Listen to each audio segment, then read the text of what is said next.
मेहनत इतनी करो कि किस्मत भी बोल उठे कि ले ले बेटा, ये तो तेरा ही हक है, तेरा ही हक है। तो आज बच्चों, आज के इसी स्लोगन के साथ कि आपको मेहनत इतनी अधिक करना है, इतना अधिक मेहनत कीजिए कि ईश्वर भी आपको आपका हक देने के लिए खुद रास्ते में खड़े रहे। चलिए, आज आपका मैं परफेक्ट सक्सेस पॉइंट में मैं आपका हार्दिक अभिनंदन करता हूं। आज की इस वीडियो में हम लोग पढ़ेंगे कि किस तरह से एक द्विघात बहुपद का शून्य निकालेंगे और शून्य को और उनके जो कोएफिशिएंट है में क्या संबंध होता है। तो चलिए आइए, बहुत देर नहीं करते हम लोग। द्विघात बहुपद के बारे में हम लोग हल्का सा नॉलेज लिए हैं। द्विघात बहुपद होता है आपका, यदि px के रूप में एक पोलिनोमियल है तो ax² जोड़ bx जोड़ c। क्लियर? यहां पर x² का जो कोएफिशिएंट है वो a है, x का जो कोएफिशिएंट है b है और अचर पद क्या है आपका c। आइए, हम सबों ने रैखिक बहुपद ax प्लस b के शून्य के बारे में पढ़ लिया है कि minus b by a। ax plus b, रैखिक बहुपद ax प्लस b का शून्य क्या होता है? Minus b by a। इस तरह से आपको 3x माइनस 2 का शून्य क्या होगा? शून्य तो माइनस इंटू माइनस 2 बटा में 3 यानी कि 2/3। ये हम लोगों ने ये सारी बातें सीख ली है पहले से। आज हम लोग द्विघात बहुपद का शून्य निकालना सीखेंगे। इसके लिए आवश्यक है कि आप किसी भी द्विघात बहुपद को कैसे फैक्टराइज किया जाता है वो सीखें। आइए, एक द्विघात बहुपद हम लोग लेते हैं, x² प्लस 5x प्लस 6। ये द्विघात बहुपद है, यानी कि इसका जीरो निकालना है। तो जीरो जानने के लिए हम इसको क्या करेंगे? पहले दो रैखिक बहुपद में तोड़ देंगे, लीनियर पॉलिनोमियल में तोड़ देते हैं। तो लीनियर पॉलिनोमियल में तोड़ने के लिए हम इसको फैक्टराइज करते हैं। फैक्टराइज करने का नियम है, इसके मध्य पद जो मिडिल टर्म को दो भाग में तोड़ते हैं। दो भाग में तोड़ने का नियम क्या है? तो सबसे पहले हम लोग ये पहला पद उतारते हैं x² जोड़, ये 5 के बदले में हम लोग एक ब्रैकेट यहां दे देते हैं और ये जो प्लस है उसको यहां पर लिखते हैं। ठीक, इसके बाद ये हो गया आपका x और प्लस 6। ध्यान दीजिएगा, गुणनखंड बहुत आसान। यहाँ x² ये पद उतार दिया हमने, प्लस लिख दिया, 5 के बदले एक ब्रैकेट दे दिया, ये प्लस यहाँ और ये प्लस पुनः यहाँ पर हम लोग उतार दिए। अब आपको ये जानना है कि ऐसी संख्या दो बताइए जिसको जोड़ने पर 5 आए और मल्टीप्लाई यानी कि गुणा करने पर 6 और 1, यहाँ पर क्या है 1, 6 और 1 का मल्टीप्लाइकेशन क्या होगा? 6 होगा। क्लियर? यानी कि ऐसी दो संख्याएं बताइए कि जोड़ने पर 5 और मल्टीप्लाई करने पर 6 आ रहे। तो क्लियर है कि वो संख्या क्या है? 3 और 2 है। आइए, अब इसको क्या लिखते हैं? x² plus 3x plus 2x plus 6। अब इसको क्या करते हैं? इसमें हम लोग कमन करते हैं x कमन किया तो x प्लस 3, यहां पर प्लस 2 कमन किया, x प्लस 3।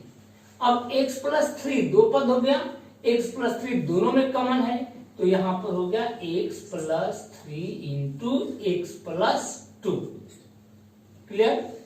अब यहां ये देखिए, चूंकि इसका हमें शून्य निकालना है तो हम चूंकि आपको ये बता दिए है रैखिक बहुपद का शून्य, तो x प्लस 3 का शून्य क्या होगा? -3 और x प्लस 2 का शून्य क्या होगा? -2।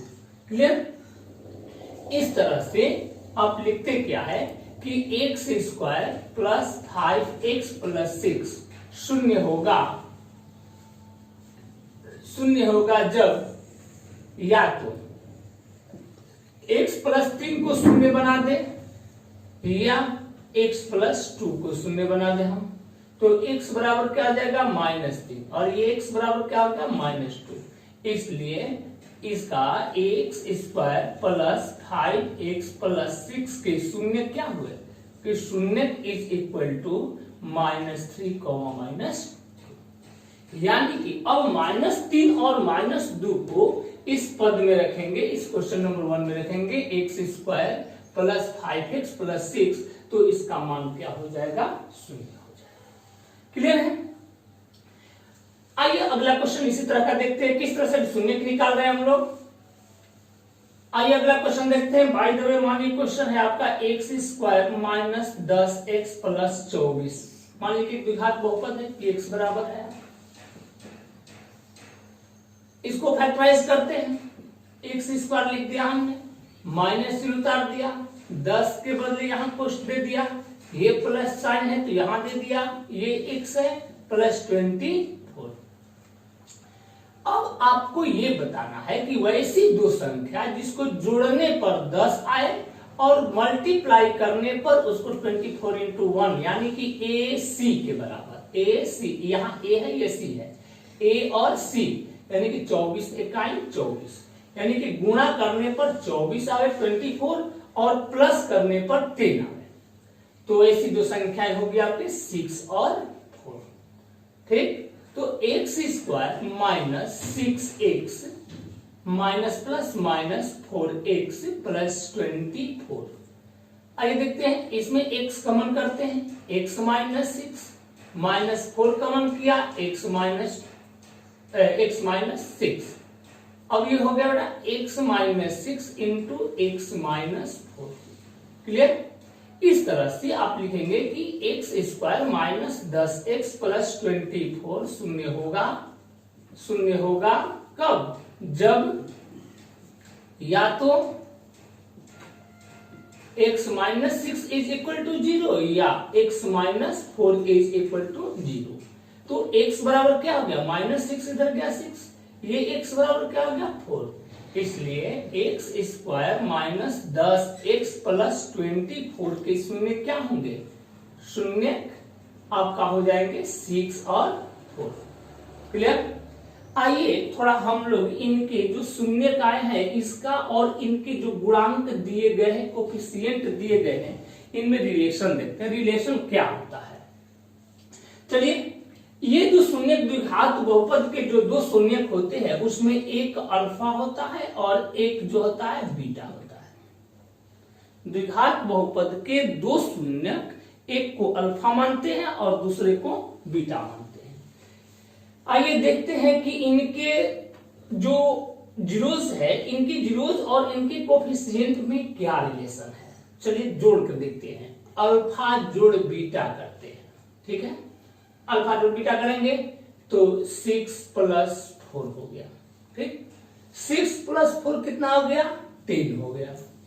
ठीक, 10 को 10/1 लिख सकते हैं या इसको इस रूप में भी लिख सकते हैं, माइनस इंटू माइनस 10/1। तो अब यहां ध्यान दीजिएगा कि इसमें -10 क्या है, कौन सा पद है? तो -10 जो है क्या है? b है। तो ये हो गया -b बट्टा में 1 क्या आंसर टर्म है यहाँ पर? 1 यहाँ पर है, यानी कि ये हो गया आपका a। इस तरह से अल्फा जोड़ बीटा का जो फॉर्मूला मिला आपका -b/a, यानी इसको ऐसे भी लिख सकते हैं कि -x का गुणांक कोफिशिएंट x का गुणांक बट्टे में x² का गुणांक। क्लियर? आइए इस तरह से देखते हैं, अल्फा इंटू बीटा करके देखते हैं। अल्फा इंटू बीटा, तो alpha into beta 6 into 4, 6 into 4 यानी कि 24, 24 को 1 यानी कि ये 24 क्या है? c है, बटा में 1 क्या है? a है। इस तरह से c क्या है भाई? तो अचर पद है। c क्या है? अचर पद, कांस्टेंट टर्म है, तो यहां लिखेंगे अचर पद बटा में x² का गुणांक। इस तरह से हम सब क्या देखते हैं कि कोई भी यदि द्विघात बहुपद है तो उस द्विघात बहुपद का शून्य निकालने के लिए हमको इसका जीरोस फाइंड करने के लिए उसको हम फैक्टराइज करते हैं।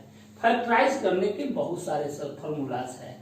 वाला एक तो formula at the formula based ले चलते हैं और दूसरा इसके मिड टर्म को हम लोग क्या करते हैं, तोड़ कर चलते हैं। हम लोग मिड टर्म को तोड़ के चल रहे थे। यहां पर आपने निकाल लिया दो फॉर्मूला, अल्फा जोड़ बीटा तो minus B by A, alpha into beta तो सी बाई ए। इस तरह से यदि आपको डायरेक्ट यदि इसमें से पूछा जाएगा, जो कि अगले क्वेश्चन हम करेंगे, यदि डायरेक्ट पूछा जाएगा कि इनके मूलों का, इनके शून्यकों का योगफल क्या होगा, शून्यकों का योगफल, तो आप याद कर लीजिए फॉर्मूला अल्फा जोड़ बीटा बराबर माइनस बी बाई ए। तो माइनस हो गया और बी का मान कितना हो गया, 10 हो गया, -10 और बटा में ए का मान कितना है, 1 है। आइए इस पर सवाल देखते हैं, इस सूत्र को कंप्लीट कर दीजिए। चलिए अगला क्वेश्चन, आइए इसी पर एक सवाल करते हैं हम। मान लीजिए कि एक क्वेश्चन है x square minus 5x minus 36। चलिए px मान लेते हैं कि px इज इक्वल टू होता है। आपसे यदि पूछा जा रहा है कि अल्फा जोड़ बीटा बराबर क्या होगा, बाय द वे क्वेश्चन दिया देता है परीक्षा में आपके आता है और पूछा जाता है कि इनके शून्यकों का योगफल क्या होगा। तो शून्यकों का योगफल माइनस बी बाई ए, तो माइनस बी बाई ए। तो यहां पर आप ध्यान देंगे कि माइनस तो बाई फॉर्मूला है और बी का मान कितना है, तो -5 है, -5 है और ए का मान क्या है यहाँ पर, तो 1 है। तो ये क्या आ जाएगा, माइनस माइनस प्लस 5/1 यानी कि 5। क्लियर। अल्फा इंटू बीटा यदि आपसे पूछ रहा है तो सी बाई ए, और सी का मान क्या हो गया, -36 बाई ए का मान क्या हो गया, 1 यानी कि -36। ये क्या, अल्फा इंटू बीटा। आइए आपको ये क्वेश्चन यहां लिख देते हैं इस मान को, और तब इसको वेरीफाई करके देखते हैं आता है कि नहीं। चलिए अल्फा जोड़ बीटा कितना आया है इसका, 5, अल्फा इंटू बीटा क्या आया है, -36। आइए सॉल्व करते हैं इसको।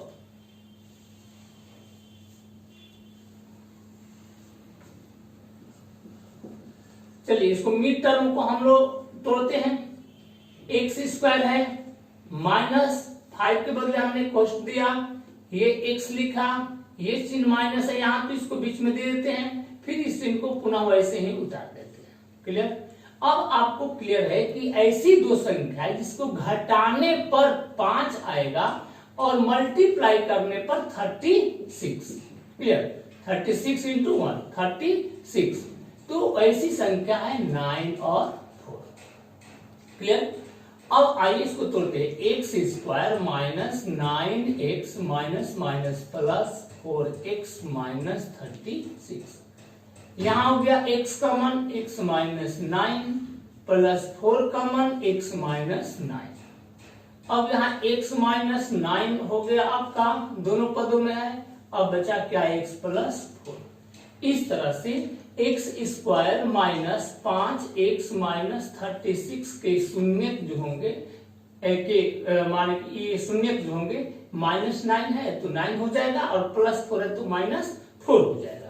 चलिए इसको लिखते हैं, शून्य होगा, बाई विधिवत बनाते हैं, शून्य होगा जब या तो इधर x minus 9 is equal to 0 और x plus 4 is equal to 0।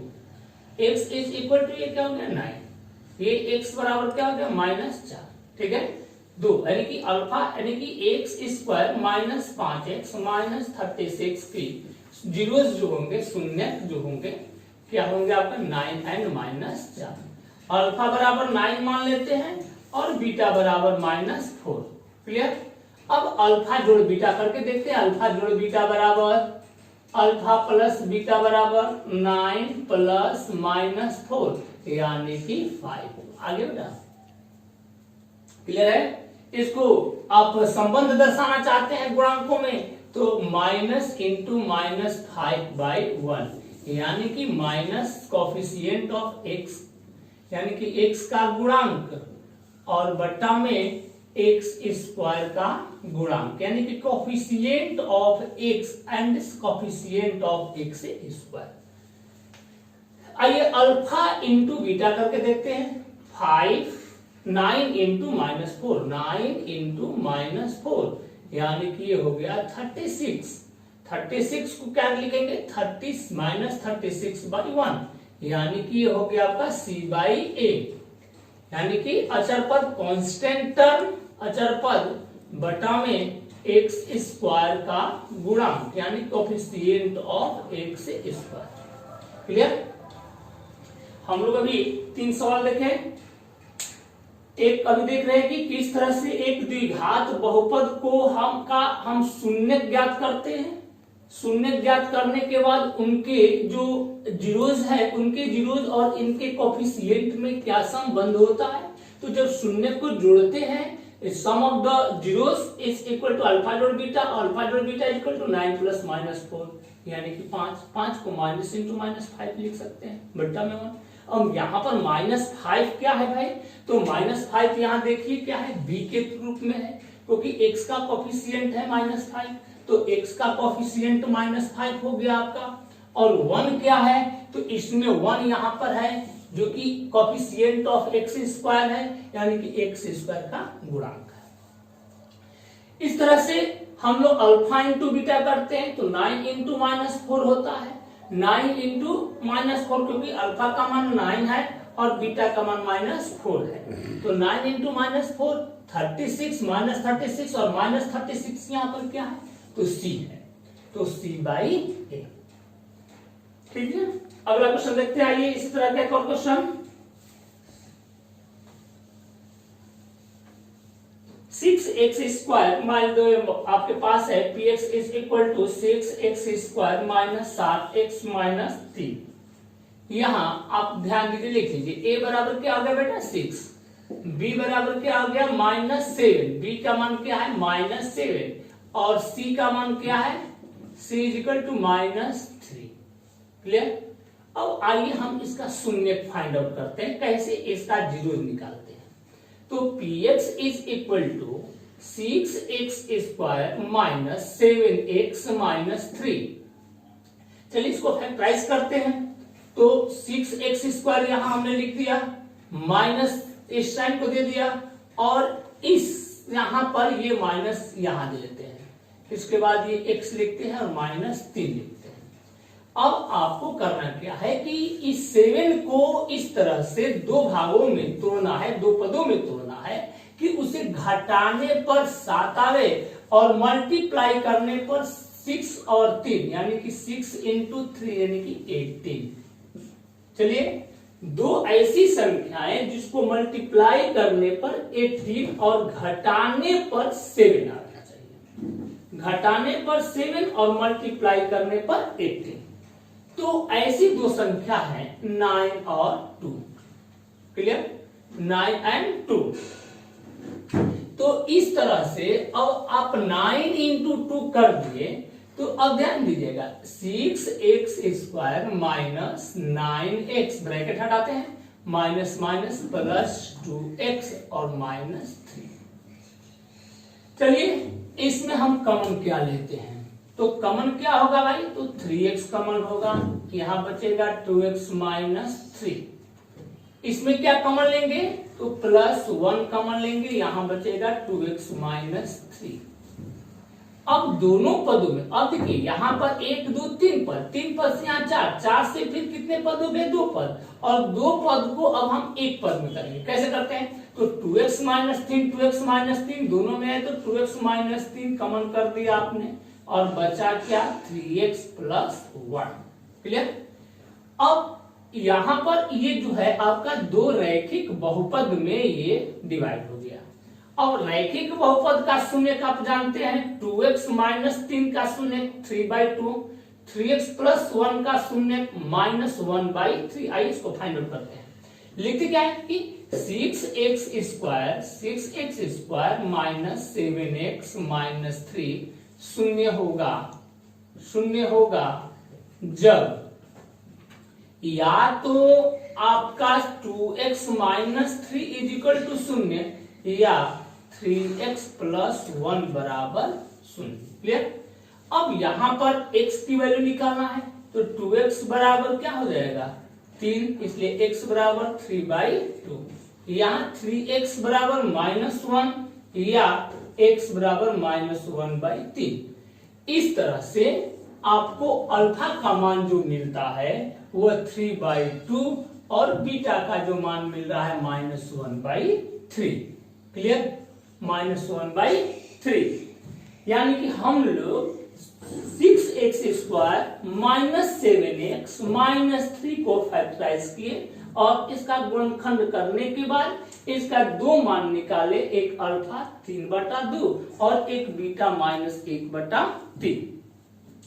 अब हम लोग इन जो शून्य जो दिए गए इन शून्यकों का इसके बहुपद के गुणांक यानी कोफिशिएंट के साथ क्या रिलेशन है इस बारे में देखते हैं। तो आइए हम जोड़ते हैं, अल्फा जोड़ बीटा करते हैं, यानी कि शून्यकों का योगफल करते हैं।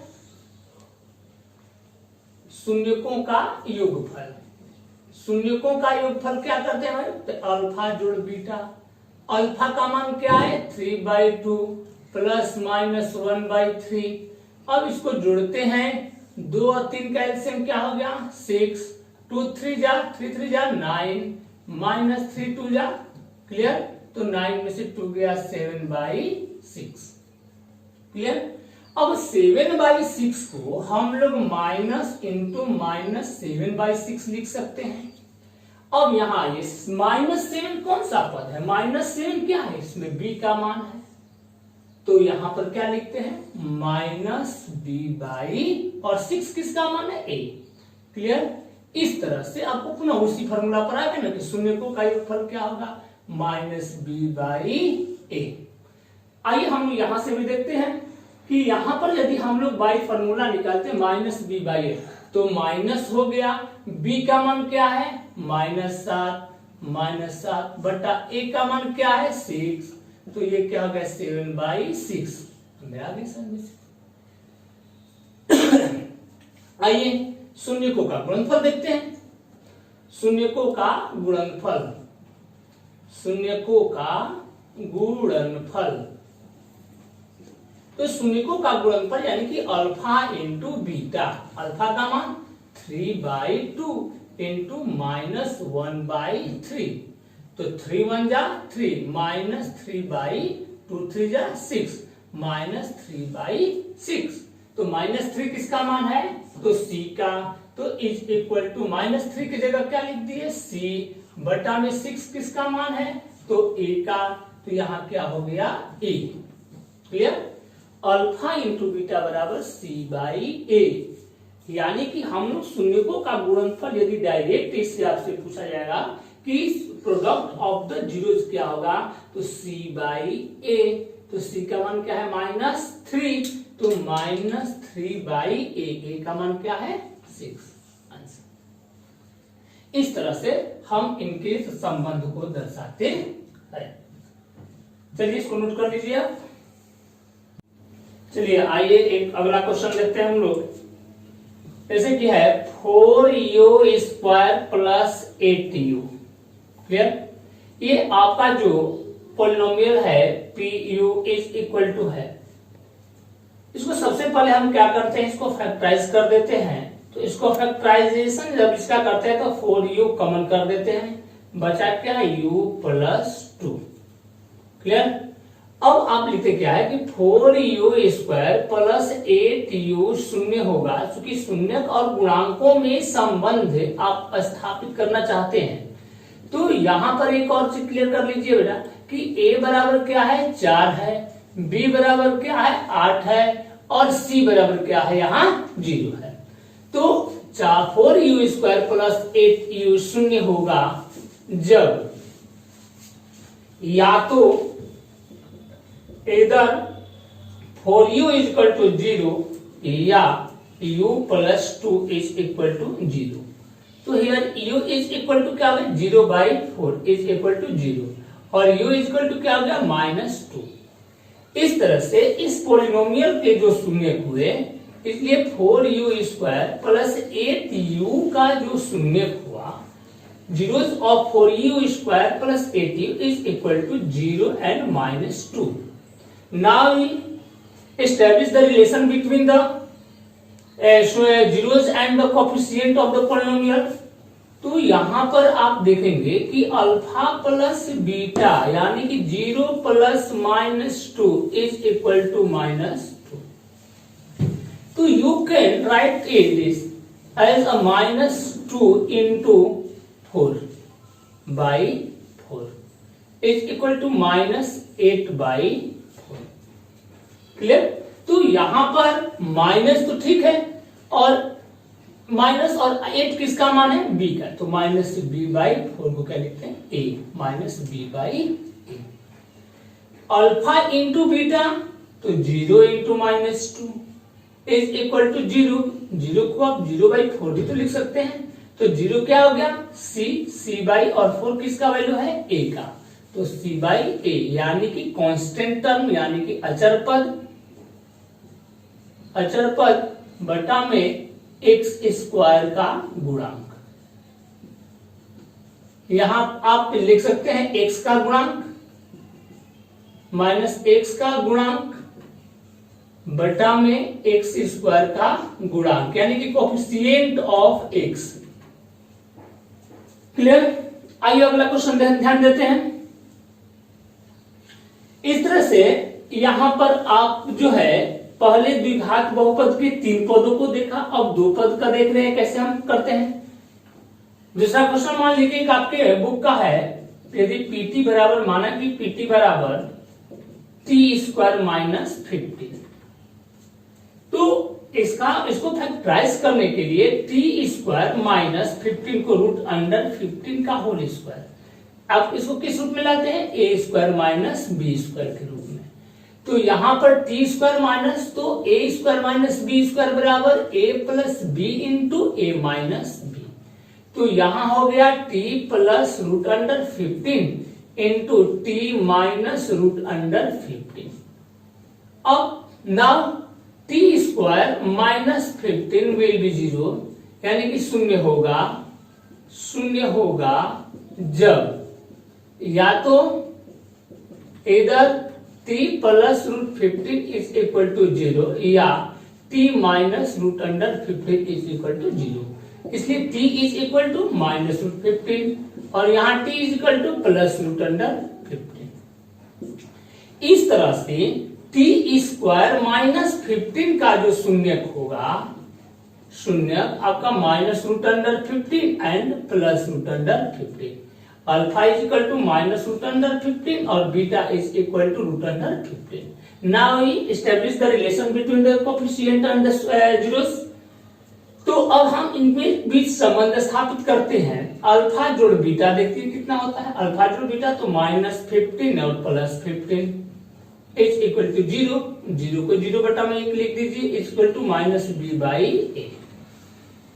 अल्फा इंटू बीटा तो -√15 इंटू 15 इज इक्वल टू -15। तो -15 को -15/1 लिख सकते हैं आप।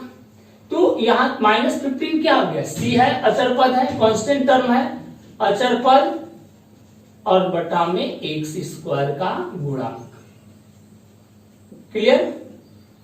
तो इस तरह से आप जो है द्विघात बहुपद का जो शून्यक निकाल सकते हैं और शून्यक निकालने के बाद आप उनमें रिलेशन स्थापित कर सकते हैं। अब जो इसमें हम लोग को अब यहां तो हमने एक द्विघात जो बहुपद है उससे तो जीरोस निकाल लिया। अब हम लोग द्विघात बहुपद से जीरो निकाला और उस जीरोस का किस तरह से द्विघात बहुपद के जो कोएफिशिएंट दिया गया है उसमें क्या रिलेशन होता है, आज हम लोगों ने इसके बारे में पढ़ा। तो चलिए कल के लिए आपका अपना होमवर्क ले लीजिए। होमवर्क में आपका जो होगा वो चैप्टर जो 2.2 है, चैप्टर यानी कि प्रश्नावली जो है, प्रश्नावली 2.2 का जो बाकी का क्वेश्चन है आप बनाकर रखेंगे। क्लियर? आज के लिए इतना ही। आपका दिन शुभ हो।